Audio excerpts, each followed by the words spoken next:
प्रतिगृह्णातु यत्र दक्षिणं लोके नमस्ते परमं परिवारसमेत कुम्भस्थित लक्ष्मीनारायण स्वरूपात्मक श्रीभूसमेत श्रीवेंकटेश्वर स्वामिनः आसनार्थं पुष्पाणि समर्पयामि। देवेभ्यः भाग्यं समर्पयामि, अर्घ्यं समर्पयामि। सन्नो देवी विष्णयामो भवन्तु देवये संयार्भिश्चन्द्रः सुखे आचमर्यं ददामि।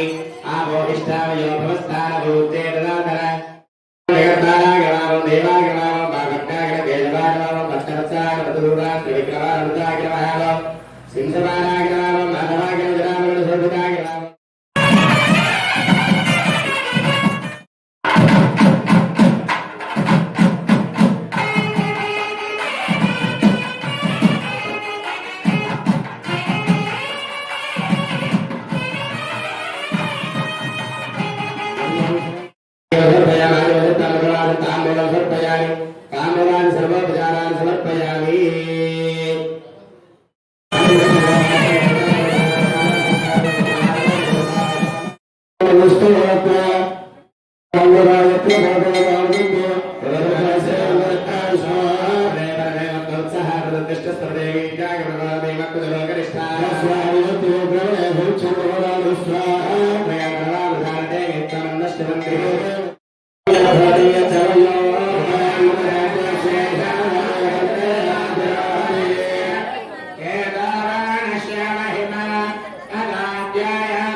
కళలు ఉంటాయి అన్నమాట.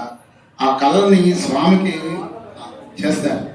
అప్పుడు ఎప్పుడైతే మనం ఆ కళని అభిషేకం చేస్తామో మనం ఏదైతే కోరుకుంటామో అవన్నీ కూడా శక్తితోటి మనకు ప్రసాదింపజేస్తాడు భగవంతుడు. అందుకే ఈ బ్రహ్మోత్సవం పుట్టిందనమాట. ఆ కలుషాలు లేకుండా ఏదో మనం చేస్తామనుకోండి, ఆ ధాతువు లేకుండా ఉన్నా ఉపయోగం లేదు. ఇన్ని లక్షలు ఖర్చు పెట్టుకున్నా ఉపయోగం ఉండదన్నమాట. అందుకని మెయిన్ ఏంటంటే ఆ కలుషాల్లో ఉండేటువంటి ధాతువుల్ని ఆ స్వామివారి పాదాల దగ్గర మనం లోగడ ప్రతిష్ఠ చేసుకున్నాం యంత్రం, ఆ యంత్రానికి స్థాపన చేస్తారు. చక్కగా అలాంటి కార్యక్రమం లోపల నడుస్తుంది ఒక 2 నిమిషాలు.